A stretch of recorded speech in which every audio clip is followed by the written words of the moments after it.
listening to Oilersnation Radio, a member of the Nation network of podcasts and delivered by DoorDash. 1 hour of straight hockey talk with Dan, Rick, Tyler, and Bag Milk starts now. Welcome, everybody. Oilersnation Radio, episode 180. Bag Milk, Dan, Rick, and Tyler here. As always, it's Friday afternoon. We got a lot to talk about. Edmonton Oilers rolling right now, as we do every single week. We're going to start off with our Oodle Noodle Delicious debate. We did not come up with one unless Tyler's got something off the top of his head that he has not yet mentioned to us. Tyler? Oh, fuck you. That's a yikes. We did not come up with a delicious debate. We're recording 43 minutes later than we usually do, and we didn't come up. What the hell is going on? That's actually a great button. You did that blindly. Yeah. Oodle Noodle Delicious Debate. What is the biggest change that you've seen from the Oilers since Jay Woodcroft took over? That's a nice little impromptu question. I like that. He just Tyler came up with that in the last second. That's on the fly. Yeah. He learned that in radio school. That's all that daily face-off time you've It's almost like I spend all day talking about the Oilers. Yes. Improv skills improving over for the Yaremchuk household. We had a thing in radio school. It was like a little assignment. You got graded on it, and you'd sit down with the instructor, and they would just lob a word at you, and you'd have to talk about it for a minute. Oh, word association. I like that. That's fun. Tyler. Apples, go. Yep. No, we're not doing this. You have failed. You have failed. Ryan Nugent Hopkins. The delicious debate. Ryan Nugent Hopkins collecting apples like crazy. Tyler, Crystal. Caroline's Crystals. There you were go. one of the See, now we're reasons the talking. Oilers were able to win so much early in the season. Then she stopped and they got cold. Well, blame Caroline. Yep. Delicious debate. Biggest change since Jay Woodcroft has come in. Mr. Yaremchuk, your question. I'm starting with you. You're at the end of the table. Motivation. Team looks to be playing a lot more motivated. They look to be playing with a lot more passion and purpose. And I know those words may sound like a little bit weird, but I stand by this. Like, I really do think that the coaching change sparked the team in a way that a lot of us thought it would.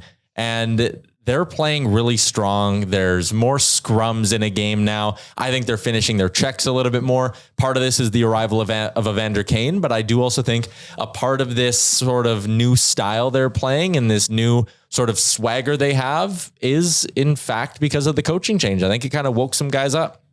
Rick? I think it's a little bit of two things. I think confidence is through the roof right now, but I think they got to that confidence by spreading out the ice time more evenly, I guess you could look at. You've seen it in interviews from guys on just kind of telling you know what, this coach, that coach. If you've seen it, I don't think Tippett was very flexible. I think he was kind of rigid.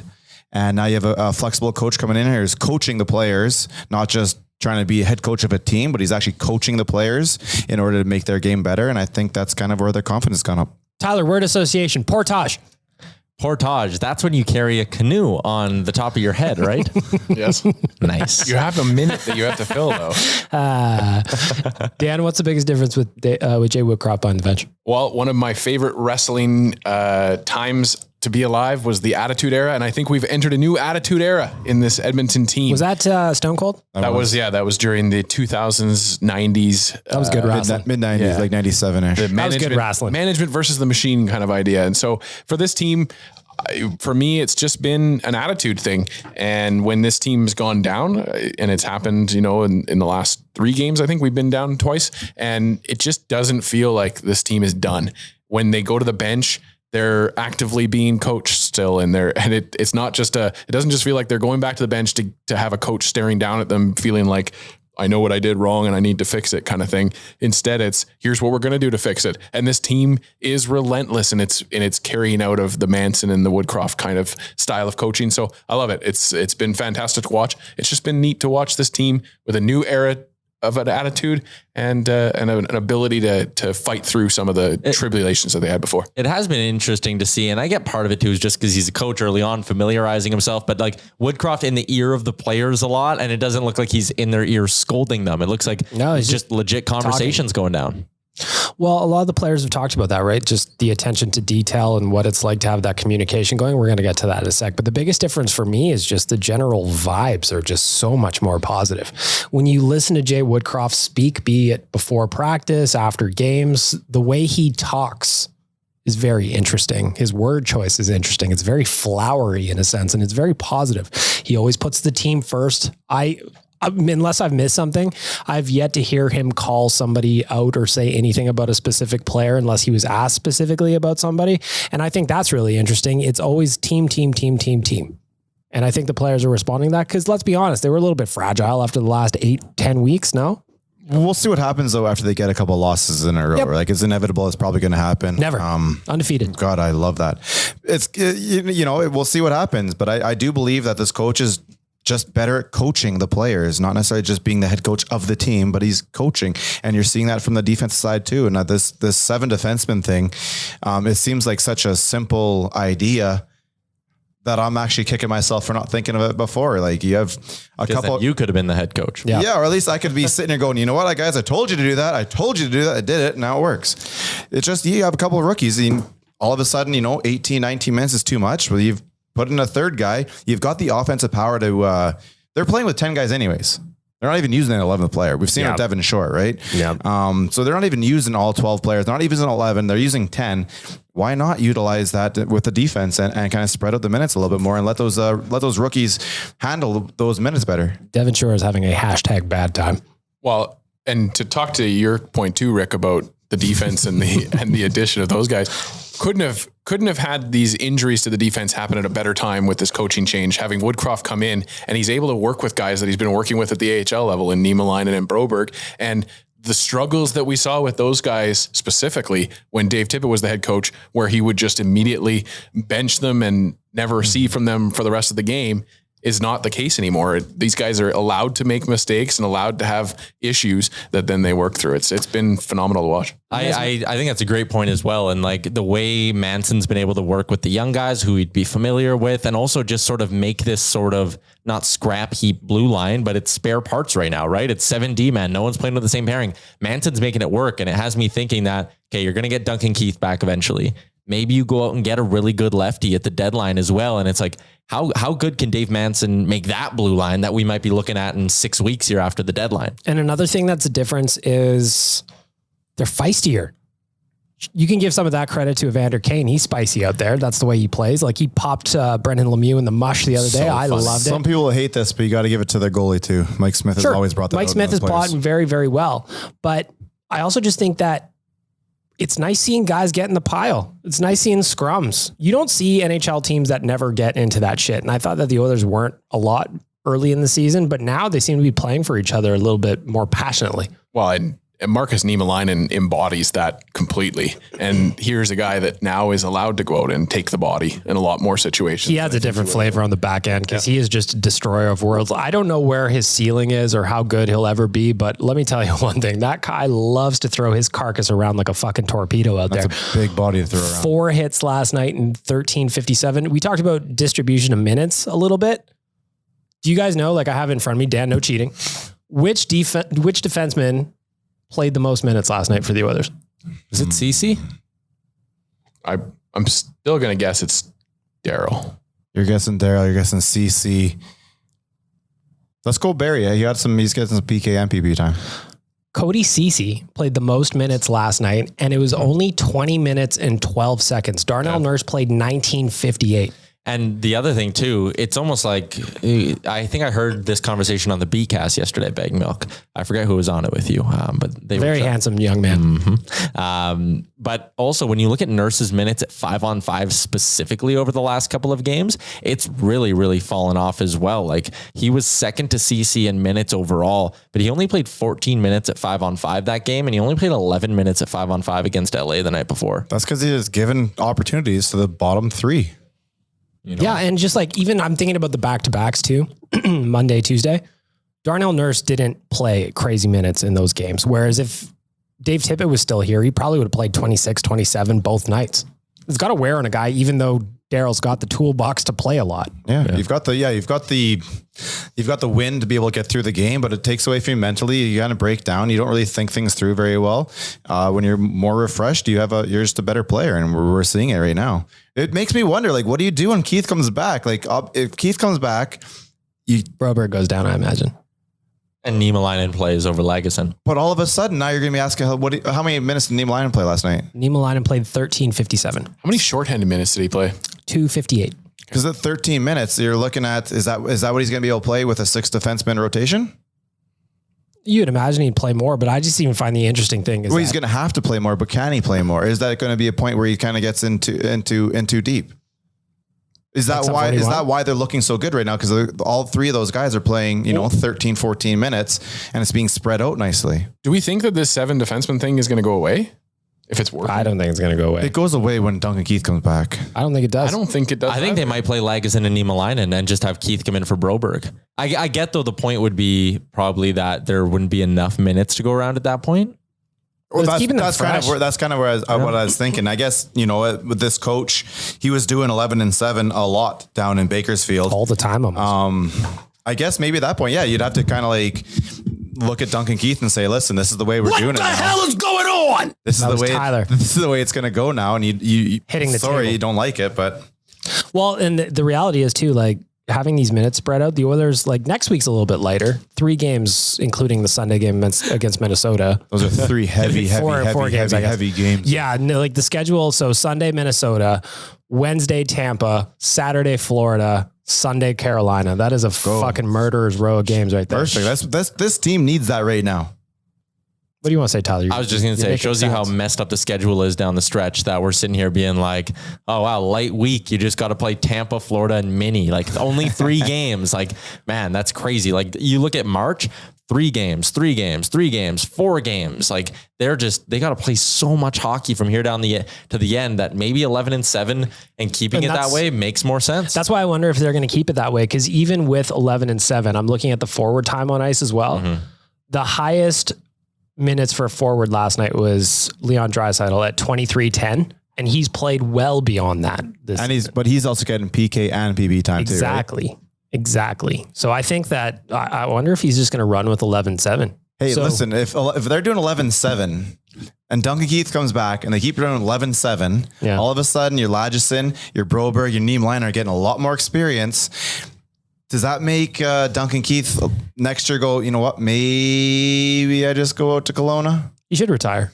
He should enjoy all the fruits of his career. All these injuries had this year. And then he only gets paid, what, $1.50 next year? Yeah. I mean, he deserves it. If anybody deserves he would LTIR himself though. Like you wouldn't, if you're Keith, you're not going to be like, no. You should have that conversation sooner rather than later though, because this LTIR thing is going to change. I like daily face-off is causing enough. Yeah, but he won't be LTIring himself in order to come back for the playoffs. He'll just be doing the 1 year to take his money and you want those checks coming. It's Chris Pronger in it. I think though, if anybody deserves some time in the sun and a nice glass of sangria, it's Duncan Keith. I'm telling you, man. He wanted the trade out here to be closer to his family. Duncan, one more step closer. This might be a thing. That's a joke. That's an absolute joke is what it is. Is that too far? Sorry. This might be an actual thing. Maybe that's why he paid so much, because he knew in the long run, this year 2 is going to be, it was going to be pro Edmonton, that whole trade. And to be fair, Duncan Keith's actually been pretty good this season. Yeah. He has. Yeah. Yeah. I've been pumping his tires the whole time. And even at this point, I'm like, if we can get these young kids moving up, that money is so important to us. Yep. So there you go. Delicious debate from DoorDash. What's changed? A whole lot, seems like, over the last 4 games. Utilization, roster deployment, vibes, all of it. So it all falls on, I was going to say 1 set of shoulders, but 2 sets of shoulders. Yeah. Great debate, Sherwood Ford and Tyler. It's Oodle Noodle. Yeah, Oodle Noodle. Oodle Noodle too. Yep. Sherwood Ford also loves. Oh, and he doesn't get a fucking button for saying that, eh? Just start yelling companies. Oh, that's cold. There we go. You're going to wear those out now. People aren't going to think they're funny when we do hot and cold performers. Well, you got Not that they thought they were funny before. No, but what if I push this one here? If it waits a couple more minutes. See, now you're back to the generic ones. Just don't touch the top 2. Touch the top. Oh, now No, that's our ex. Thanks for listening to another episode. You knew as soon as he said don't touch the top 2, he's going to touch the top 2. I didn't know that. Thought we could have a moment of maturity on this podcast. You are talking to the wrong hombre, my friend. Were you guys back in the studio last week? Yeah. You guys were. I was sitting at home. Yep. We didn't have enough wires and mics or something. First time 4 of us all back in the saddle though. That's I good. think so. It's good. Shout out to our friends at Oodle Noodle for the delicious debate. Of course, you can find Oodle Noodle on DoorDash. Ding dong. It's Friday afternoon. You don't want to cook. You've worked enough this week. Order yourself something delicious from our friends at DoorDash. I'm going to stick with Woodcroft right now. He became the first coach in Oilers franchise history to start off a 3-0 run. He's now 4-0. I love First of all, I love that they're winning games again. Just feels good. Last night on the B-cast, Tyler and I were talking about how funny it is that the Oilers are now, what is it, Tyler? They're like 10-2 and something. Yeah, they're 9-2-1, I think, in their last 12 games. And there's a fucking coaching fire. There's a coaching fire towards the back half of that even. Like, people forget they were 5-0-1, and then they just randomly lost to Vegas and Chicago. And they look so uninspired in those games. I know, so they're too flat tire. Those are just a rigid coach, man. It was. Can you imagine if they would have beaten Chicago though? Like in the moment, we all would have, if a genie would have came and been like, hey, I can give you an automatic win against Chicago, we all would have been like, yep, take it. But if they would have won that game, Dave Tippett's still the head coach. There's no chance they fire him. Mm-hmm. Mm-hmm. Interesting, hey? Another thing that's been interesting about Jay Woodcroft is players talking about the differences. So if you watched Derek Ryan's post-game interview last night, talking about what it's like to earn opportunities and how good it feels and how hockey is more than a two-man game and how it's nice to actually have the opportunity and the chance to go out and try and make a difference. He's now on a 3-game point streak. Warren Fogle also said something similar. He says, with Woody here, great nickname, by the way. Woody. With Woody here, there's a huge amount of direction and detail, and it makes a huge difference when everyone knows what we're doing. Again, this is coming down to coaching. It's coaching. I said this a while ago. I think this roster is built okay. It just has to be coached properly, and I don't think Tippett was doing it. He was not playing the bottom six players. It wasn't playing the young guys. Now all of a sudden you've got a coach or two coaches in here who are willing to coach these players how to be successful with these minutes. And look where we are all of a sudden. And it just shows, like, for these guys as well, communication is incredibly important. So for Warren Fogle to say it's a huge difference when everyone knows what we're doing, a little bit surprising when a guy's been around 2.5 years as a head coach, and that's one of the first takes on his new guy. No? I know Warren Fogle's new this year, but I didn't read those as like direct shots though. I don't read it as direct shot, but it's just like the difference between it's like an apple and an orange. Yeah, you know? You're pumping one guy's tires, trying to explain what he's doing well. It's just when you look at it like that, you're like, well, the opposite has to be able from the other coach, and that's kind of where we are. Cody Ceci today talking about the young defenseman. Sorry, this just popped up on my Twitter. Ceci on the young D-men stepping up. Quote: they're familiar with the systems and the coaches, and I think that helps them out a lot. They've been playing great for us.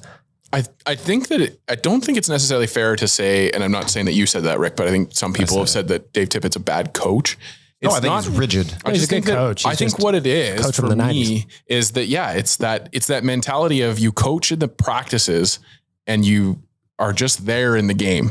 See, and I don't think he was really coaching in the practices either, though. Whereas I feel like Woodcroft is the active coach, right? And he's constantly, he's constantly got something to say or something to help you make your game a little bit better. And I think that especially with the generation of players that are coming along now, that is a really positive. You need to know how to talk to the young people nowadays. Yep. I'm in an industry where I'm in that same boat. I have nothing besides the kids in their mid-20s. Me too. You know? Tyler. Yeah, you got to learn how to talk to them. Yeah. When they do the gritty for you in the office, you have to support them, bagged milk. That is true. Yeah. You can do it now. We have a camera on. Yeah. I'd like to see it. Go ahead. Oh, come on now. Dude. You know, listeners are going to get irritated with that. Dude, I really doubt it. Because you know what? Whose podcast is going very well, Tyler, and I play a lot of sound effects on it. This podcast is going well, damn it. They're going to like it just because they know how much Tyler's going to dislike it right away. Yeah. So if we're coming off our most downloaded episode ever. Yeah. I wasn't on it. See, that's what I mean. Like, if you're listening to this right now and you're not watching the video stuff that Waz does, I'm sitting next to the Roadcaster. Tyler does not like when I push buttons, but he's nowhere near me. So the decision here, usually I sit over by the monitor. Yep. And I handle the buttons and everything. Mm-hmm. But we want to get more video content up. Mm-hmm. So we're going to film it. You don't like being on camera. So you shift over a little. Yep. And then it's me, Dan, and Rick in frame. But that means I'm on the other side of the room from my Roadcaster. Yeah. Which is my next project, is to make that corner where you are like flippable, where the monitors can just sort of like swivel. And then I could sit there and actually produce the show like I should be. And then you'd be over here where I am out of frame. Stop it. Nobody wants that. You got lucky. You didn't even know what that button was. That was a good one. Nobody wants that. Yeah, you've hit two good ones today. It doesn't matter what he hits. He can pivot with it. Yeah. Tyler, word association. Table. 1 minute. Go. Multiplication table. All right. What's 9 times 9? 81. Yep. Okay. I want to give a shout out to our friends at Cornerstone Insurance. I actually saw Karim downstairs I did. Randomly. From Cornerstone. Can you believe it? I don't. Of course. I literally don't. For 90 years and 4 generations, Cornerstone Insurance has been a family and employee-owned business here in Edmonton with all the products you could ever hope to have. Auto, residential, commercial, life insurance, whatever you need, they are here for you. Make sure you're covered. Make sure you're properly insured. I promise you. It will be worth it if you ever need it.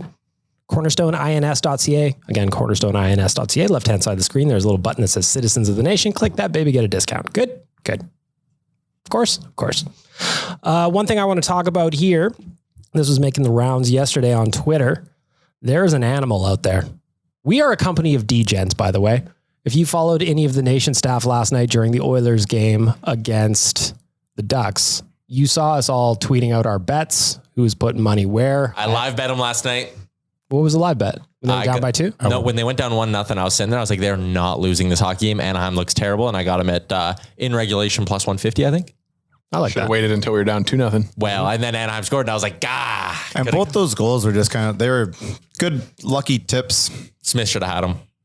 That's what Tyler said. I can't argue last that night too much, like, but at the end of the day, if you're going to shit on your goalie for tipping goals, yeah, those aren't the worst ones. I'm not necessarily shitting on him. no, if you're going to say, I understand where you're coming from, because I did sit there and go, you know what? Yeah, you want to save or 2 out of those. A high-end goalie stops both those for you. John Gibson stops both those. But he didn't. Would he, though?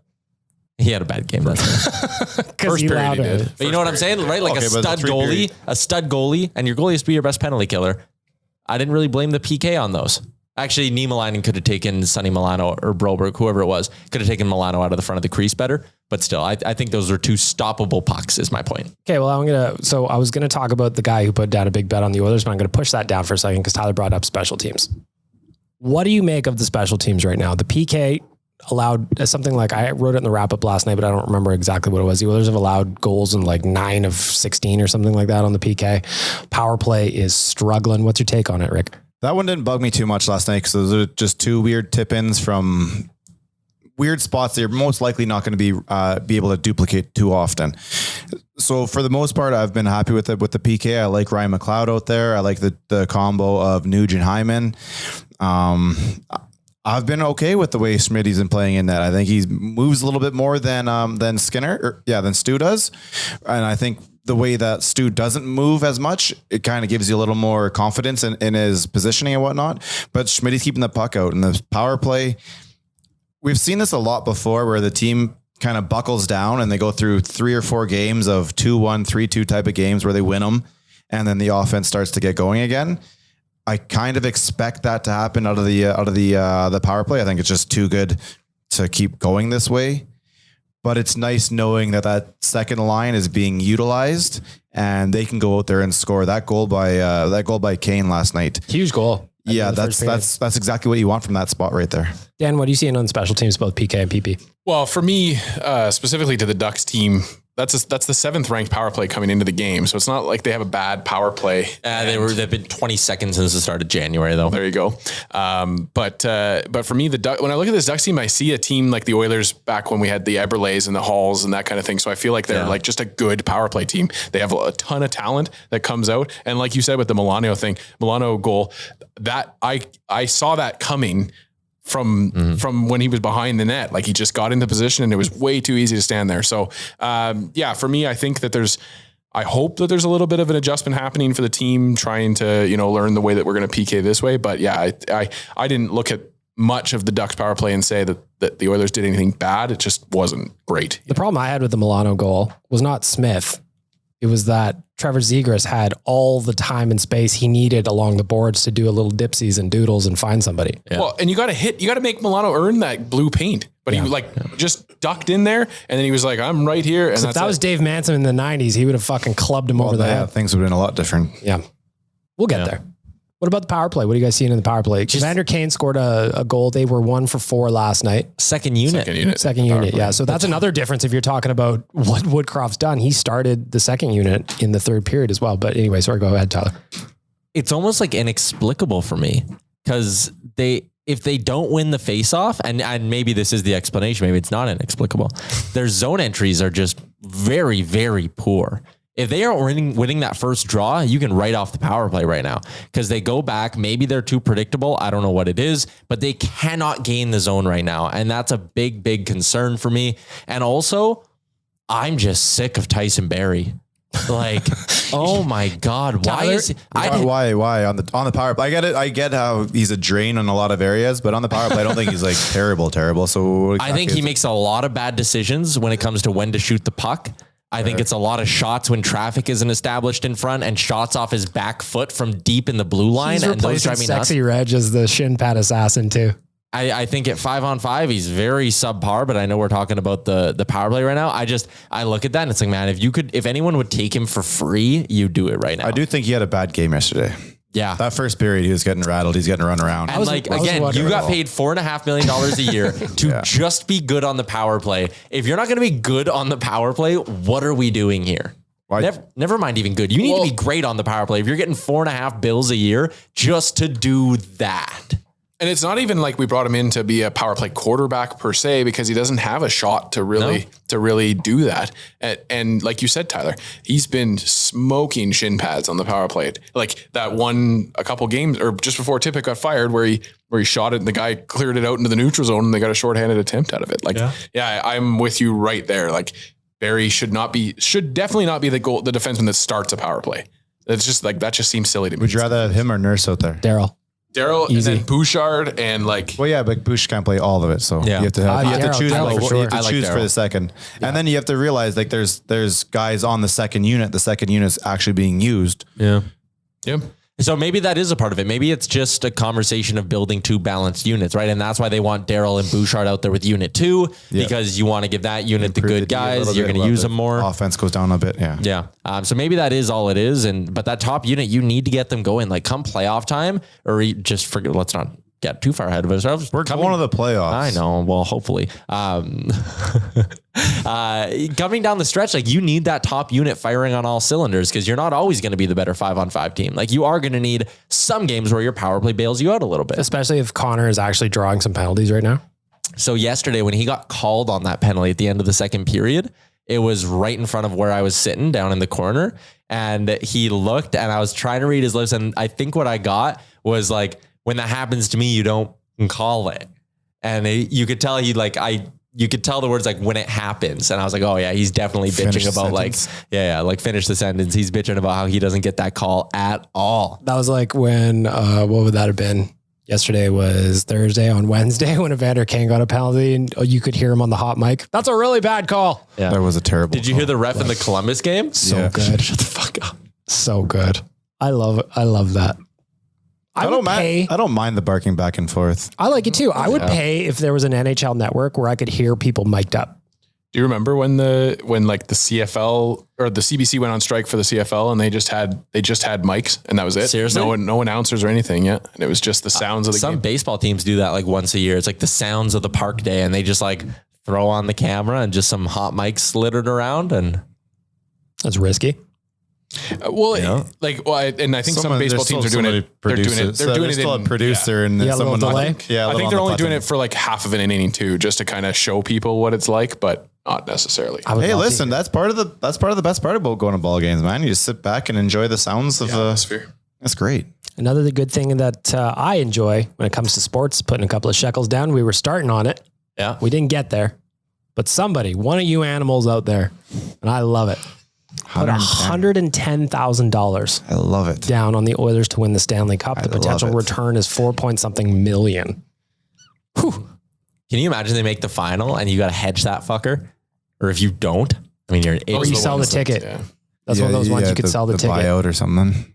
I don't know if I'd be, dude, if you're in that spot going into like, you're about to start, the final and it's 4.5 if you win. And I don't know what the buyback would be. Let's just call it $2 million for shits and giggles. Do you take your 2? Yeah. I take it. I take it. Yeah. You go put $2 million on whoever they're playing to win the cup, right? Especially if the team they're playing is underdogs. And then that way you're winning 2 I like points how on that's the where Oilers your win. head went. I just said I just take I'm $2 taking million. my $2 million. Yeah, I have no money to hedge this shit. Me or Rick are on the same boat here, but we put Tyler's just thinking about another gambling. You only put point. 110 down, right? So you're not putting. All of a sudden, that's 200 times your fucking money. Yeah, I know, but I mean, you would need to get like I don't even know how you could get $2 million in like a book to take the bet for you, obviously. Yeah, but I'm just taking my hit. Like, Yeah, you if they can sell offer you your a ticket cash. right now. We'll give you $2 million, or you can hold it and try and go for your 4.5. I'll take my take 2 it. right now. I'll take the 2 all But do you day. remember there was a story about that with the St. Louis Blues when they won the cup and when they were dead last in January, a Blues fan put, I think, $100 on the Blues to win and it paid out silly. $360,000. And they're going into game 7 and he did a thing and they're like, are you hedging? And he was like, absolutely not. Go Blues. It's like, bro. Yeah. What? There was someone with football this year. They put it on Twitter or whatever, and dude walked in there, could have sold it for whatever, and it's $1 million ticket instead. And they're sitting down, there's film, and they watch it instead. Well, and so what Tyler said there is like what you can do too is you could also just tease the line, whatever you need it to be, your wager to make that $2 million off the other team.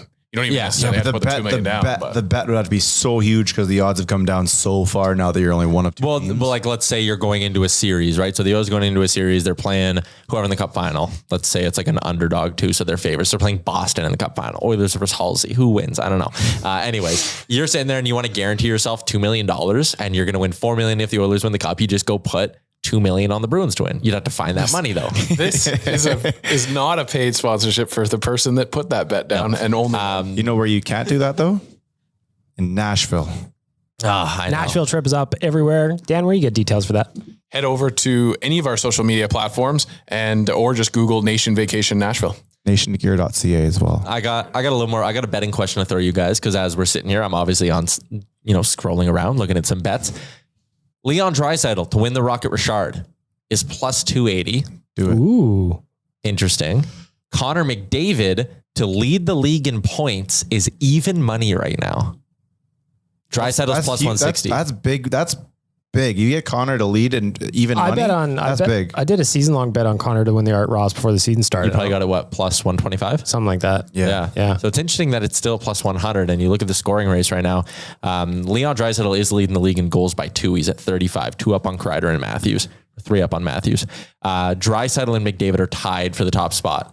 So the only concern, I guess, would be that Draisaitl wins it over McDavid. McDavid at plus money is juicy. We know what happens at this time of year, right? Like we've seen it a million times before. I think it was Connor and Goudreau are really close around this time of year, and Connor ended up beating him by like 35 points or something stupid. Connor goes nuts at this point of the year. I was even thinking that last night as I was watching the game against the Ducks. He looked different. He had 6 shots in the first period. Gibson was if not for Gibson, that game's over in the first. Yes. Connor had 3 fucking breakaways. Yes. Essentially. Dan and I were talking about this before, and Dan, I won't steal your point entirely, but his lack of finish is what's a little off about him. Yeah, it just felt like to me being at the game, and like you guys said, 6 great shots and opportunities that he created for himself. But at the very end of it, it just didn't feel like a Connor finish every time. And now you're talking about one of the top 5 goalies in the league. Agreed. But when do we see Connor come in and try to pick a spot with a shot like that on an open break on Gibson? He always makes a move. The first and the third breakaways were both like kind of partial breakaways. There wasn't much to do. Was one where he was that one straight up breakaway, I think he just caught the bit of his shoulder. Otherwise, that was going. Well, and I also think too that Connor's been, by his own standards, cold for the last little while. Yeah. So the other thing too, when I was down at the All-Star game, I was chatting with some people, and one of the coaches of the All-Star game kind of walked up to where we were, and he was like, "Hey, is McDavid's not playing tomorrow?" And where it was on the Friday, and we were like, "What do you mean McDavid's not playing?"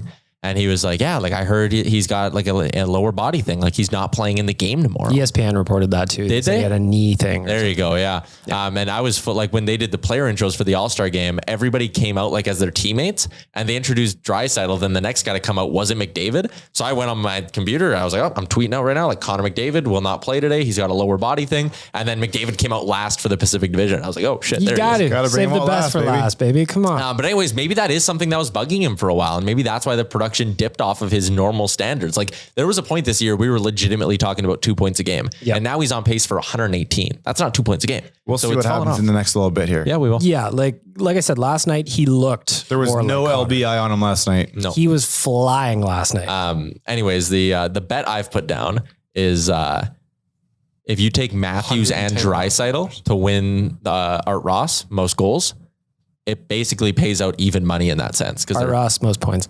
Or sorry, top goal scorer, Rocket Richard. Yeah. If you take them, because it's plus 250, plus 280. So if you put them both, let's say you put $50 on each, you're basically going to win 200 if one of them wins. So it's like doubling your money. It's a safe play. I don't mind it. You fucking or if somebody else I like wins, it. Smart. Then you lose everything. Yeah, but like who else? There's only one other person. Ovi's concerning in that regard. But right now, I mean, Ovi is 4 back of Draisaitl. And he's played the most games out of all of them as well. Ovi, like 4 goals for Ovi, that could be one game. I was just going to say, it could be one game for fucking 29 as well, though. I think the sneaky play is to wait until Draisaitl falls out of the lead, and then the number will be up higher, and then you do it. I don't think he gives up the lead for the rest of the season. No? I'm telling you, man, this team, ever since the Islander game, ever since the coaching change, you're going to see a much, much different version. We've seen in the back half what this team can do, what Connor does, what Leon does. They keep playing like this. They're only going to get better, man. Like everyone went nuts about Toffoli going to Calgary last week. I still think the better acquisition was Evander Kane. Going into this season, I think our rosters were pretty similar. Obviously, they had the upscale in goal. Yep. If we can close that goaltending gap a bit, I honestly, there's no reason why we can't take first place in this fucking division still. That's the difference maker. Jacob Markstrom is stealing them games regularly. And we haven't had our number one goalie all year. So the package for Tyler Toffoli was Tyler Pitlick, Emil Heineman, conditional first round pick in the 2022 draft and a 5th round pick in the 2023 draft. Condition, I think, was just I think top 10 protected. Top 10 protected, yeah. So and they're not going in top 10. So no. I liked that deal for both sides actually. Like if you're Montreal, you're sitting there now. You have your first. You have Calgary's first. You're going to get a first for Sherratt. If you decide to deal Arturi Lehkonen, you're getting a first for him. If you can find somebody to take Petrie, you're getting a first for him at least. Like Montreal could be sitting there hosting the draft this June with 5 first round picks. Like 1 in every 6 picks will just be them. And for the Calgary Flames, I see Toffoli as a hedge because they're probably going to lose Gaudreau or Tkachuk. Probably, yeah. So and I think Johnny's gone. He's our Athanasiou. I would make a wager that it's Tkachuk gone. Oh, I like this. When's Tkachuk up? He's an RFA. Oh, so he's going to cost a lot of money. Cost a lot of money. I think they like Johnny more. But he's going to cost 4 first round picks too for someone to pick him up, right? If they offer sheet. If you go the trade route, then it's not. You think I think they'll trade him. I don't understand how they can leave Brad Treliving in charge of that decision though. He might not be the GM if they get bounced in the first round. That's a good point too. But I don't. So who knows? That's one of those weird things where I don't think you can take the reins out of his hands right now. But I understand what you're thinking, that if they don't go to a certain point, you're probably replacing them. Mm-hmm. Yeah. That'd be you're right though, a franchise altering decision if you don't love your GM, but maybe it's coming from the guy who signed there longer. Maybe Sutter's on board with it, right? Like if there's this is not to sound too much like the fucking Koskinen extension, but like if there's a whole room of people saying it's a good idea, then you probably let the GM do it, even if you're not sold on the GM. Bringing in Toffoli and losing Tkachuk, man, that is. But you would also get a 4 steps lot backwards for Tkachuk. Yeah, probably. Like you're flipping him somewhere to get another young guy. Yeah, that's fair. But like, will that young player be my point though would be Calgary in that transaction would lose the best player. Yeah, they're going to get bits and pieces. Drake Batherson and a first for Matt Tkachuk, and the Tkachuk brothers reunite in Ottawa. See, I wouldn't like that because it would be too good. I love Brady Tkachuk. Yeah, I like Brady Tkachuk too. I don't mind Matthew Tkachuk. I like Matthew Tkachuk. I just don't want to play against him. Yes. You know? Yeah. But I don't see that team giving up on Matthew Tkachuk. I don't think you walk away from a Tkachuk. Which one? We're not really walking we away, are though. we are Brad Treliving. Which one would you take, Johnny or Tkachuk? I would take Tkachuk. Tkachuk in a second. And Tyler's going Johnny. You going Johnny? He's so consistent. Like look back over the last 5-6 years, right? Yeah. Like all that dude does is put up points. If you go back one of the last 5 regular seasons, isn't there a way to look at like when the chips are down, when it's a bit tougher, when it's the playoffs, when it's not so freewheeling out there, he disappears. Like we've seen in BOAs, and I'm fairly certain that guy just takes them off. So in 30 playoff games for the Flams, Johnny Gaudreau has 8 goals, 11 assists for 19 points. Not crazy. What about his BOA numbers? I don't know. I know that'd be tough to bring up. 30 games. That's crazy. He's got 19 points in 30 playoff games. Yeah. I don't know. I especially look at the contract here too. Like, I mean, what are the two of them going to cost? Like, if I could just pick the player, like if you're like Tyler, you're building a franchise, you got to pick one. You know, maybe I take Matt Tkachuk in that scenario just because he's younger. But there's the issue too, is that Johnny Gaudreau has been on this team and been the person that they've been building around for how long? Yeah. And how long are they going to just continue to have problems with scoring? Well, and just watch him disappear in the playoffs again and Flames fans shit all over him. It's the best yearly tradition down there. The contracts are probably going to be similar. I bet you they both come in around $8 million because of where Tkachuk's qualifying offer is and Gaudreau being in UFA years. What's Gaudreau right now? 6.75. 6.75. And you think only coming at 8? Oh no, I think he's going to get more than 8. I think they're going double digits because of the market price. Yeah, maybe actually. Yeah, no, I'm probably low on that. You're right. Okay, so you're probably saving a little going with Tkachuk. But if you deal Tkachuk, you're getting a haul and you're just keeping Gaudreau. So could you imagine Johnny just walks at the end of the year? Yeah, maybe that is possible. Like me being a little tongue in cheek with the Tkachuk thing. Like I think it's more likely than some people would just assume, but I'm not necessarily saying it's a lock that Tkachuk has gone over Gaudreau. I just think they really like Johnny. You know who's in trouble this summer though? Is Colorado. They're so fucked. Yeah. Right away, right off I think was Nate do it this year or next year? Nate's due next year, but they're probably going to do the extension this summer. He's 6.3 right now. That's the best contract in the NHL. He's doubling it. He's getting 12.8. They're going to make him the highest paid player in the league. Barkov out in Florida too is really fucking really, really nice. Yeah. So yeah, McKinnon's going to get doubled. McCarr already got his. Yeah. Next summer Kadri's though. Gone. You're not keeping Nazem Kadri with all the points he's have trying to fit him under the cap. Yeah, because he's going to try and get his bag. Oh yeah. 26.5 mil is what the Avs have to spend. They have no goalies under contract. Is that a problem? Not an envious position.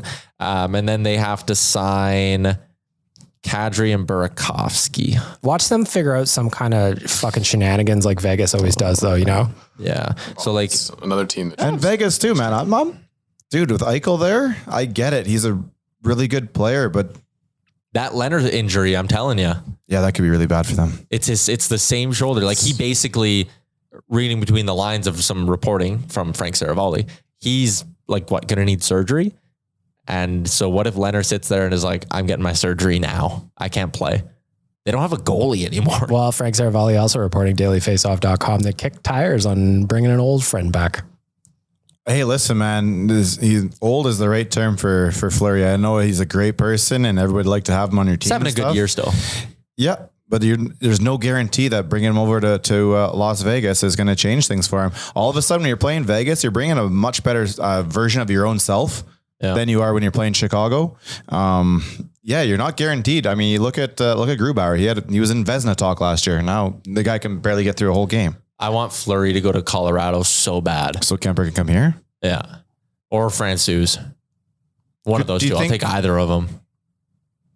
The fact that the Vegas Golden Knights were kicking tires on Marc-Andre Fleury and $7 million of Marc-Andre Fleury when they had to do the hoops and leaps and bounds to get Mark Stone. But the only reason they would get Fleury is because Leonard's done for the year and they can LTIR Leonard. Exactly. But like, that's just getting effing annoying. It is. Well, it's because we haven't gotten a chance to do it yet. Like if Oscar Klefbom comes back, we'd do it in a second with Keith and with Cassian, with Turris. I hope Cassian's done for the regular season. Cassian just for is the hurt cap until April, whatever.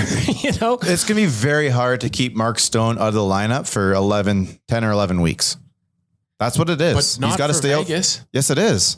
Why? They might lose home ice in the first round. We're right behind them. You're going to need a doctor for one who's going to sign off on that the whole damn time. But the other thing too with Stone is that it's a back thing, right? Yeah. So Stone, if Stone's in on it, Stone could be sitting there being like, nah, little bit longer with the back. It's not quite there. I'm not risking it. That's Kyle Turris. That's just a little kind of greasy too, though, because like you'd have to imagine he wants to play. You'd think, right? And there's got to be a doctor who said, like, listen, I get it. You say it's still sore, but there's nothing here. There's nothing. I can't sign off on this right now.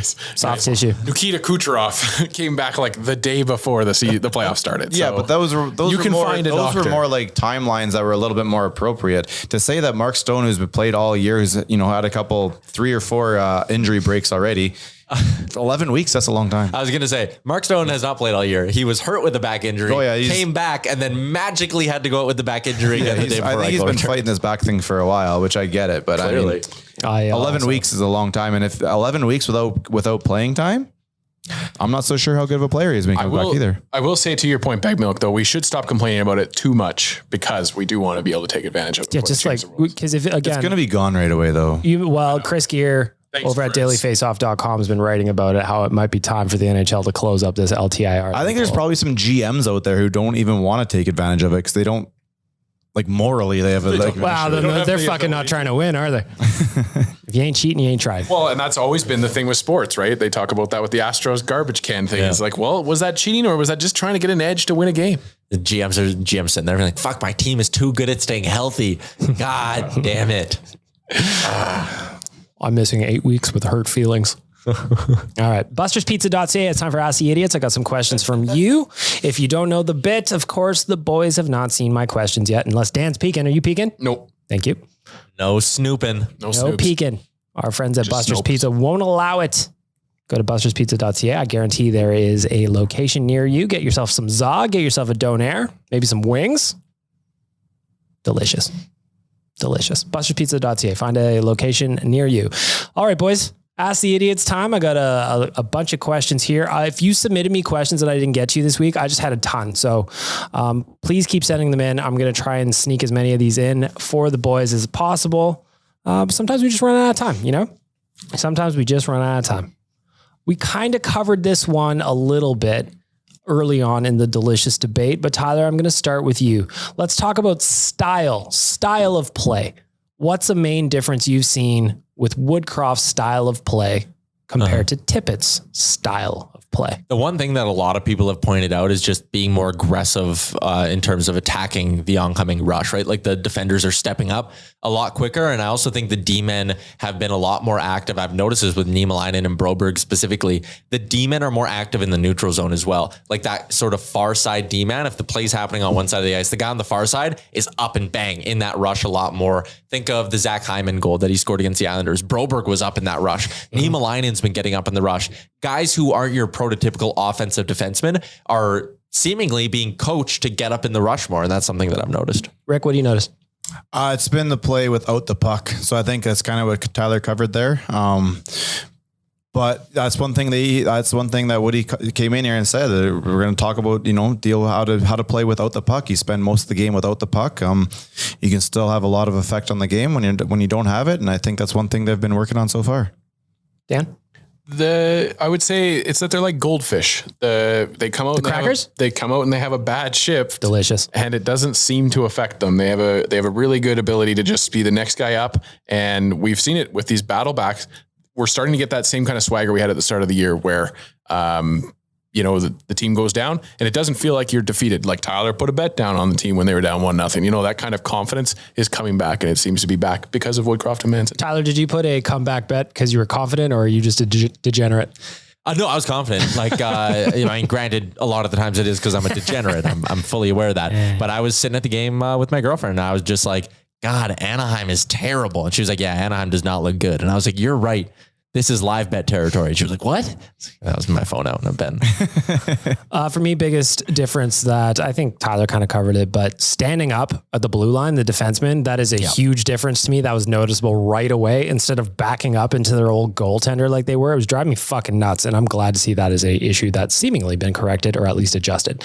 Question number 2, Ask the Idiots. I'm going to reverse the order this time. Dan, coming at you first. Which player that played for the Oilers organization is one that you swore would break out and be a big star, but just never ended up making it? Easy answer. Top of mind, Rob Schremp. The guy had all the talent and all the hands in the world, but his boots just never caught up to him. And it killed me to watch his skill just kind of peter away. And it went to the New York Islanders and then Europe after that. I remember when the rookies would play the Golden Bears and they would do the little shootout challenge at the end. And that was one of the first times I ever saw somebody really go nuts with one of those lacrosse style shootout goals. He was almost an originator when it came to this level. Yeah. Rick, who's a player that you thought would be a big star, just couldn't get it done. Just Google the drafts from the late 90s on. Honestly, I think after that, you look at our friend Nail. Yep. Yeah. I think dude had all the offense in the world. He kind of expected it to kind of just seep out and make up for his defensive woes and the rest of his woes, but that was never a thing. And unfortunately, he's playing off in Russia now. So yeah, there's number one pick. We had a lot of hope behind him, but I find that with Nail Yakupov, a lot of people want to rewrite history on that one, as if he wasn't the consensus number one pick that year. dude, I still take him over number 2 right now. Well, Brian Murray. Yes, And the rest of them, few electrifying moments of Yakupov over Murray's career. Yeah, and I don't think it's not reasonable to think that Grigorenko or What is Grigorenko even doing? Is he in the league still? who's the other one so. that was? There's no way. There was two big Russian guys. I think they went like 3 and 8. I Or think something was like that Nishushkin's year? No, Zherdev? no. He ended up with Montreal, I think. Nikolai Zherdev. There was what's his name? Zheredev's old. What's his name that bounces around to every team? in the league? Galchenyuk. Yeah, There you So go. Yak, Murray, Galchenyuk, Griffin Reinhart, Morgan Riley, Hampus Lindholm, Matt Dumba, Derek Pouliot, Jacob Trouba, Slater Cuckoo was the top 10. What a terrible Wow. 3 that- from Oilers in there too. Tyler, who goes first on that one for you? Dumba? Cuckoo. in a redraft. Yeah, it I'd would take be Dumba. Probably. You got to go Cuckoo. I'm just sorting here by who has the most points in that draft. You probably take Morgan Riley first Oh overall. yeah, because he was late first, right? Or Forsberg or Hurdle. Those are the 2 higher scoring guys. Yeah, Forsberg, I think. But Tom Wilson? Dumba's been fucking. Oh, I'd love to have a player like Tom Wilson. I know that's probably not the most popular have thing one. for some people to say. But would you like to 91. have him too? 91. Does Kane hit like He will. Wilson, though? Yeah, I think when he gets someone, he doesn't like go out He of won't his go. way to Yeah, make he it. won't go search for it. But you saw what he did. Brendan Yeah, you saw what he did to Lemieux. I think, hey, how about this? 15th overall in that draft, our boy Cody Ceci. 110th overall was Andreas Athanasiou. The amount of former Oilers in this draft. Eric Gustafson, Edmonton picked him, and he never played a game. Tyler? Which player did you believe in strongly that just never quite made it? Magnus PRV. Yeah. Preseason hat trick. I thought that he'd be the big best one. body. Again, one of those early draft picks in the rebuild when I think optimism was still high about the Oilers drafting ability. And it's like, you know, we had as a fan base, and I know I'm speaking a little bit before my time, but like never really seen those high level picks, right? Or this many of them. And this rebuild was supposed to be so exciting and every pick was going to hit, and PRV is going to be this kind of like 1-2 punch with Hall or whoever we had around at the time. I guess he was before hope. Hall. It was hope. And it never happened. Proper veterans around those guys too. Which is why one when you thing watch Ottawa's it- got to be careful. Yeah, I think that's a big reason Ottawa's going to go hard after Giroux this summer. They have to. And that's why I'm sitting there with Montreal, and it's like, oh, do you trade Brendan Gallagher? Do you trade Josh Anderson? And I'm kind of sitting there watching it being like, from an Oilers perspective, like, beware, don't strip her right down to the studs. No. For me, just to wrap this one up, I'm going to go to the 2000 draft. We heard about this guy for a long time. He only ended up playing 2 games for the Oilers. 17th overall pick, Alexei Mikhanov. He was supposed to be the big Russian that with the hands that would come over and do stuff. He was gigantic, 6'5", but in 2 games, that's all she wrote. When did he play those games? Like 06? 06, 07. Yeah. I remember as a kid getting his rookie card and being like, whoa. I remember when he would show up to rookie camps and he would just dwarf everyone. Yeah. How big was he? 6'5". Ooh, that's a tall big drink back of then. water. Thick unit. Absolutely. Rick, I'm going to hard start body. with you. This one's coming in. This is an easy one. What's the best Slurpee flavor? Listen, I'm a steak and potatoes. I'm a jeans and t-shirt. I'm a Pepsi. Yeah. Yeah. This guy. Yeah. Dan, you going to that too? Always, you have to go cola. And the trick is always pick, it doesn't matter if it's Pepsi or Coca-Cola to me, as long as you pick the darker of the two looking. For the record, the bigger question here is that it's a Slurpee. I'm not talking a Frosty or a Froster Slurpee. or whatever. Like the 7-Eleven is far. Brought to you by 7-Eleven. Circle it is K fu- has some pretty good ones. It's Yeah, I not. like No, Circle I don't. K. It's not. It's not a Cold Slurpee. sucks. Cold sucks. It's not a Slurpee. No, that's another one. Tyler? Cola. Yeah, just if you can get Coke. The one thing I'll say is if you can get me a vanilla or a cherry iteration of it, Yeah, cherry Coke, I'm all over delicious. that. Like a cherry Coke, cherry Pepsi Slurpee. If I am at a parking lot with Tyler and you run in and say, I'm going to get you a Slurpee, what do you want? I'll just say anything brown. Yeah. Dr. Pepper would work too. Dr. Pepper works. Do you root beer. guys like to mix in a little bit of the fountain pops as well? Or No, I don't do done that. that one I don't before? do that. Only- if I'm going to mix it, I would do something like 7-Up. lime with a 7-Up or a Sprite or A something little like 7-Up in there doesn't Yeah, have. if you need like a nice refresher, I don't mind going layer of mango and then 7-Up. It's not a Delicious. bad combo. Or a Froster with lime and vanilla ice cream. Just go with the I don't do 7-Eleven. that either. Just go to the 7-Eleven. Creamsicle. I don't have a 7-Eleven near me. I have a Circle K. We talk about it a lot in real life. We have a lot of Slurpee talk on real life. Talk Question. screamers though, Oh, I've got time for a screamer. right? You got to be in a certain mood. Yeah. That's what Dan was saying. Yeah. Did you know Devin Shore was taken in the same year as Nail Yakupov? What did he go? He went 61st overall. How much of our current roster comes from that draft year alone? Seems like too much. Oh my God. This is actually an insane collection of former Oilers in this draft. And current. Yeah. So Slater Cuckoo was in that draft. Pontus Aberg was in that draft. Chuchar Kara, Matt Benning. My Lord. Devin Shore's in that And draft. it goes from the past here. Yikes. Yeah. Then there's Yak. I'm just going in like reverse order of who has the most career points. CC we already mentioned. Like Athanasiu. I guess he didn't play here. Reinhardt. Wow, it's pretty wild. Where are you now, Big Cat? Anthony Stolars. Griffin Reiner. Yeah, you mentioned him. Great Oiler. Anthony Stolars. Wow.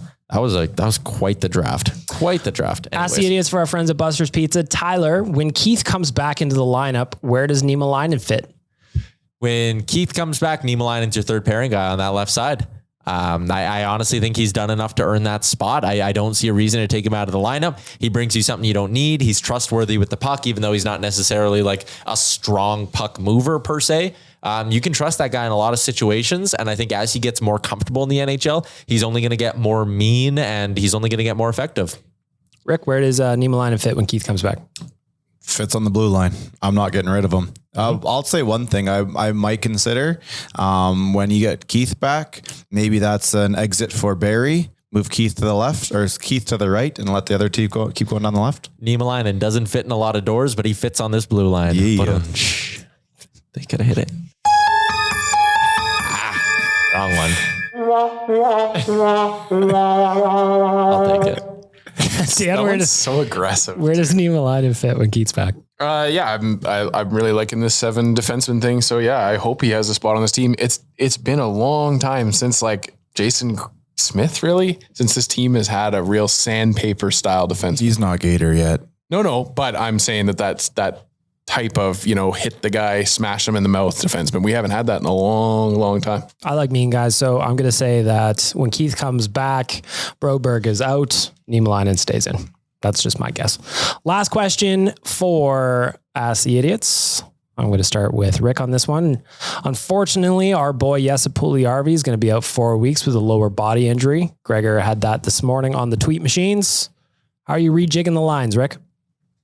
That's a good question. I think I'm just putting McLeod up there. He kind of took that spot last night. Now you're talking about, I guess, are we still playing with 10 forwards, 11 forwards, 12 forwards? You're going to look at bringing somebody in. Really good bringing in Perlini.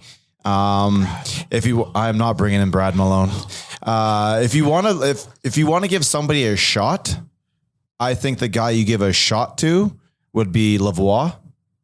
I don't know if you want to give it to him quite yet, though. I'd probably bring him before I bring Holloway, but I'm looking at probably Sevier if you're bringing somebody up off from Baco. Shout out to Colton Sevier for damn near killing a guy. Yeah, allegedly killed him. It's got to be tougher out there. Spine's like in half and you're like, hey, listen. Yeah. You got to protect yourself. I come from the 80s. Walk it off, pal. His name is Rathbone. He shouldn't have any problem with his spine. Tyler, how are you rejigging the lines? I'm going to move McLeod up to the top 6, kind of the way they finish off the game. I'm going to play McLeod with Evander Kane and Leon Draisaitl, have someone flipped over, and then I'm going to play Yamamoto with Hyman and Connor McDavid. My third line, not touching that because it's the new perfection line. And then I would like to bring up Cooper Marody. I'm playing with Tyler Benson as the extra forwards.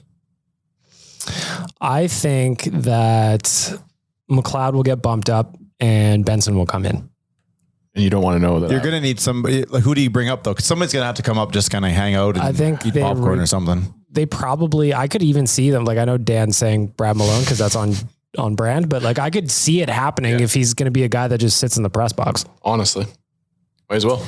Yeah, you could always just play Perlini as well, right? And Turris is skating. So, I mean, the Turris and Brad Malone, I get Brad Malone's probably a little more better two-way player, but you're kind of bringing in the same type. I think the real question is who looks best in a suit because they're going to be wearing one. Good point. You know, popcorn per 60. I don't hate the idea of, bringing up Malone, healthy scratching him. And then your extra line is like Benson and Perlini. And then you just have the centerman float. Is there any cap issue trying to bring up Malone? Did he go to like an NHL contract? They already signed him to an NHL deal and he cleared waivers. Yeah. So he's getting paid NHL money to play in the HL right now? I believe so. It wasn't a two-way deal? He was signed by the Condors to start. It was a 1 year, 2-way. He was on an American League deal, then they signed him. Yeah. Yeah, he was on AHL, so now he's on a two-way, so he's still getting his AHL money right now, not NHL money. I believe so. Yeah. I'm not smart enough to know how this works. I'm not going to pretend I do. There you go. Ask the idiots for our friends at Buster's Pizza. I've got my little randomizer out. I've got a prize to give away to one very handsome individual that submitted a question to us. My little thing is spinning. Tyler once again is knocking the I think table. he just fell off his chair. You okay over there? Yeah, I'm good. He just doesn't want to be on TV anymore. That's his problem. Logan, you are the winner of this week's Buster's Pizza gift card. You asked what's the biggest difference in style of play between Woodcroft and Tippett. I will write this down right now. Logan is the winner of the Buster's Pizza GC. Love that. Busters. You're really going to enjoy that, Logan. You're really going to enjoy that. A couple of things while Tyler's moving back over to his desk for the hot and cold performers of the week. I don't think we could finish off the podcast without talking about the Team Canada women winning gold. Maybe that was going to be someone's top performer. Mary-Philippe Poulin is a fucking absolute goat out there. She's The second she's eligible, she's in the Hockey Hall of Fame. What was the stat you gave us yesterday on Real Life, Tyler, about her? She's appeared in 4 gold medal games. 7 goals. She scored 70% of Canada's goals in those games. She's the only hockey player to ever score in 4 Olympic gold medal games. Bananas. Wow. It's nuts. Insane. Absolutely insane. So shout out to the Canadian women's Olympic team for bringing the gold here. Tyler, what is going on right now? Hey, this is our new life as we try to make more video content. Sometimes cables are going to get wired around and stuff. The other thing I want to mention is Team Canada, the men got bumped out. Sweden, fucking Anton Lander with the nail in the coffin at the end. How dare you, Anton Lander? Thought we had a deal, Anton. You were supposed to be our captain. Do you remember that? What? Yeah. You don't remember that? He was going to be our next captain. He was going to be the next captain. It was in his personality. That's just the kind of guy he was. Who said that? Everybody. Oh, yeah. Sure. Rick and I know. I know. The other thing I want to say, we talked about Leon Draisaitl a little bit earlier. Tyler's betting on him to be. What's going on with you? Just don't reference it. People on the podcast don't know if I'm moving around in the office. Just roll. Just go. Keep talking. All I was doing was reaching. I'm all set. All I'm doing is reaching over for my phone, and you're like, "Oh, better disrupt the flow of the whole podcast for something the people at home don't know about." People like when I acknowledge you, though. Before we started recording, Tyler did ask, did we record this podcast last week? I was gone. Weren't we the highest? Yeah. Best Most downloaded ever. The other thing I want to mention quickly, since Tyler was betting on Leon Draisaitl, Draisaitl is the fastest Oiler to the 35 goal mark in a season since Jimmy Carson did it in 47 games back in 1988. Friend of the show? No, that's Shane Coulson. While hosting a late night show as well. Jimmy Yeah, Carson it was did pretty amazing that he was able to do that. Tyler doesn't get any of those I get references. the joke. I get a Jimmy Carson joke. I just didn't laugh. Get a private jet. Last thing I want to talk about, Super Bowl halftime show. Us old boys, we loved it. Yeah, this could have been someone's top performer too. I don't care. You're going to have to come up with something different.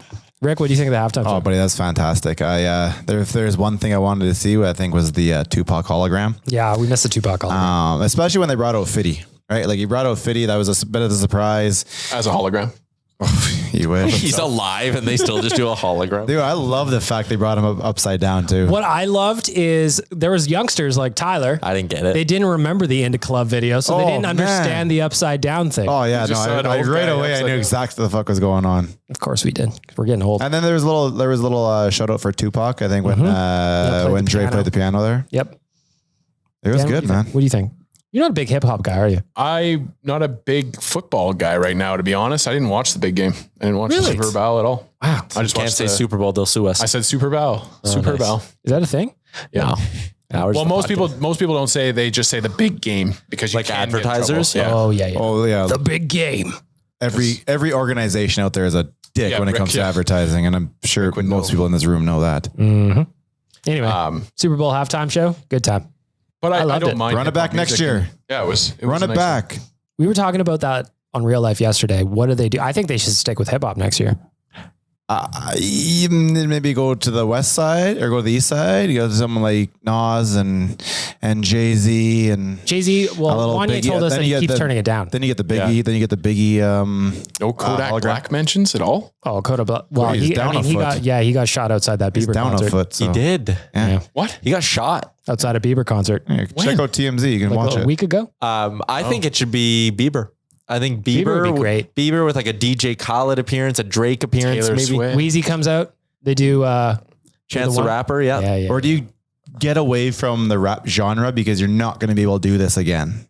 And do you go to somebody else? You can't beat this, especially you don't want to go back to back. Which is why I think you could still get a little bit of that by going with Bieber and Friends. Because it'd still be like hip hoppy, but it's more modern. He's also a massive artist. Yeah, like it'd be huge. Canadian royalty show at the halftime show. You got Drake, you got Bieber, and The Weeknd. Yeah. The Canadians take over the Super Bowl show. That'd be great. And Celine Dion comes out. She does the Titanic song. Everybody's having a good time. Twain. Yeah. And they truly are the world champions. Yep. International. Mm-hmm. All right. Tyler, it's time to get your buttons ready. Let's get to the Deuce Vodka Hot and Cold Performers. If you go to deucevodka.com, first thing you see, as always, Brett Kissel's handsome face. Click on the Find In-Store locator right beside that. That's where you get a bottle for the weekend, provided that you are of legal drinking age. Again, that is deucevodka.com. We start off with our veggies. Okay. In the Hot and Cold Performers. That is the Cold Performer of the Week. Right beside me, Nation Dan, you're up first. Deuce Vodka Cold Performer of the Week. Well, mine's going to go out to an entire country. You've now been punished, Russia, by the Olympic Committee and are not allowed to even pretend to be yourself. And you still are cheating. You're still getting caught for cheating. Your athletes are still being caught for cheating. You now have a 15-year-old that's mired in a scandal. I guarantee you she didn't. She didn't know. I'm going to go on record right now. Terrible. Allegedly, in my opinion, she didn't know. And that's just annoying to me. So the Russian Olympic Committee, the fact that your athletes are still cheating to this day, you're getting my Deuce Vodka Cold Performer of the Week. I'm upset. It's not even their athletes are doing it. They're doing it to their athletes. They're treating they're treating human beings like robots, like trash. Like it's absolutely terrible. Mm-hmm. I wonder what the IOC does, because there's got to be death penalty. Bring in the NCAA death penalty. It's enough. Killed their program for 10 years. No more Olympics for you, Russia. I wonder if anybody's cracked the code on what ROC means. You know, they really made it difficult to understand which country people are coming from. Yeah. All from Russia. That's their birthplace. It's weird. Jay-Z. Yeah, Rock Nation. Rick, you're up first. Deuce Vodka Cold Performer of the Week. Honestly, I think it came out on video yesterday or the day before, and it's absolutely fucking terrible. And I can't even give it to one person. It's going to go to two. It's going to go to a couple. It's going to go to the family Stafford. We watched, I don't know who watched the video now, but you've seen that girl who was about to take a photo of Matthew, not Matt, and his wife. Oh, see, like Matthew, eh? That's on the back of her jacket on Super Bowl Sunday, or maybe the parade. It's Matthew, not Matt. Just so we'll go with literally what the back of her jacket. Yeah, so we'll call him Matt from now on. Okay. Anyways, this girl is about to take their picture, has her phone in, has the Mrs. Stafford's phone in her hand, takes one more step backwards, falls off the stage. Matt looks, goes, oh shit, or oh wow, looks right at it, and just walks away. Then Mrs. Stafford looks like she's doing something nice, at least walks up there with like, oh my, some terror in her face, walks up there, bends over, grabs her phone back, picks it up, and walks away. While this lady is on the ground, fractured spine, now that everything's come out on video, oh my God, the Stafford's like, oh, well, we'll take care of the fucking, the hospital bills, obviously. Yeah. Terrible, terrible human beings.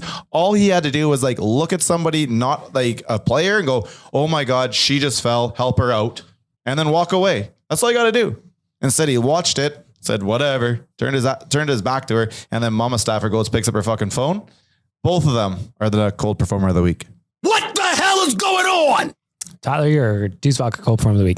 Deuce Vodka Cold Performer of the Week is going out to the situation involving Adam Brooks.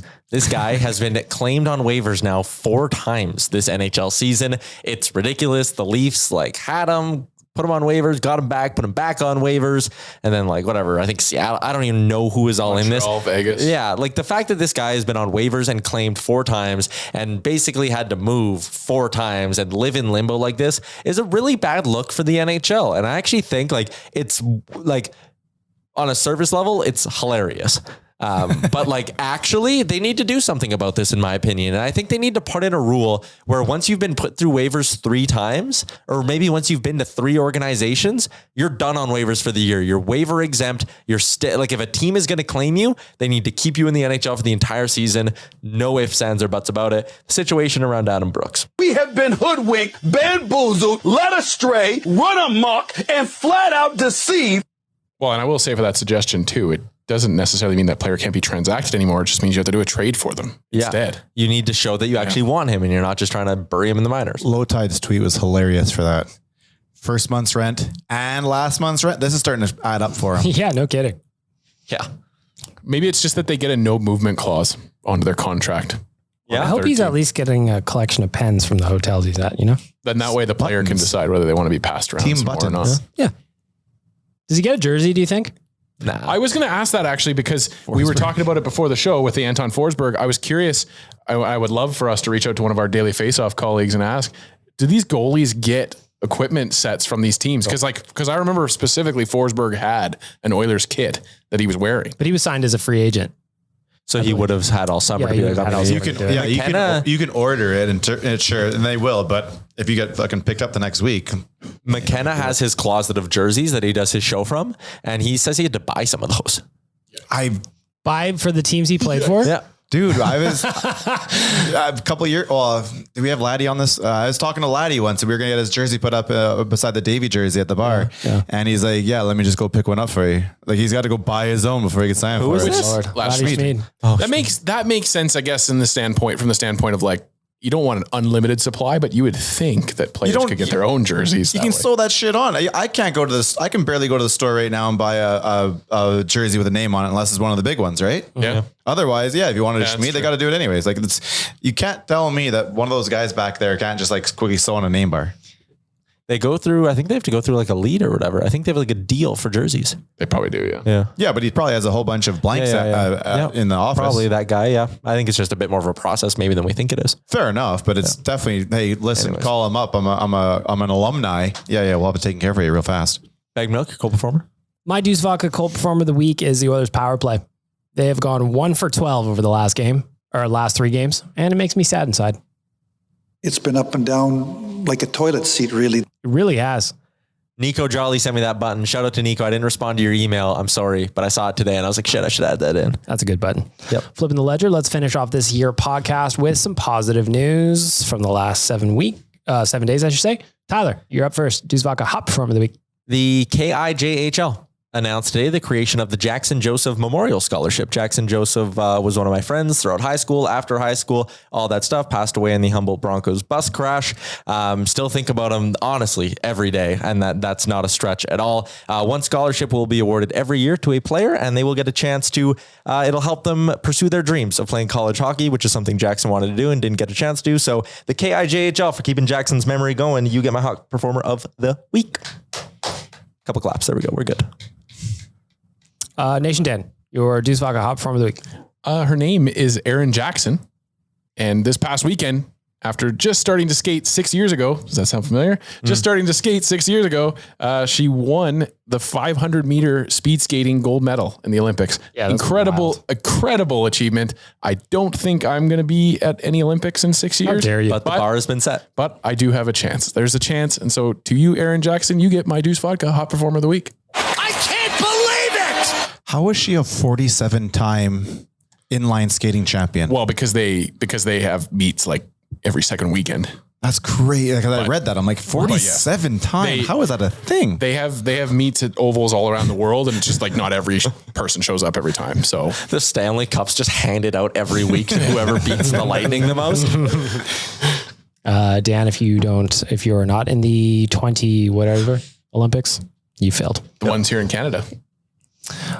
Rick, your Deuce Vodka Hot Performer of the Week. Well, I'm going to go back to our hockey team here, and I'm going to give it to one of our new players. I think 91 has really stepped up. He's scoring goals. He's doing the greasy things that we want to see out there too. He's giving shots to Lemieux. He's out there. He's mucking it up. It's the type of player that we need right now, and he's. I think the team's playing differently with him, so we're going to give it to Evander Kane. He's a hot guy! Evander Kane had 2 points last night 4 goals, 4 assists for 8 points in 9 games played. He is also +8 with the Oilers. Very, very strong start for Evander Kane. I'm also going to give Evander Kane my hot performer of the week, just because, man, did I ever laugh out loud.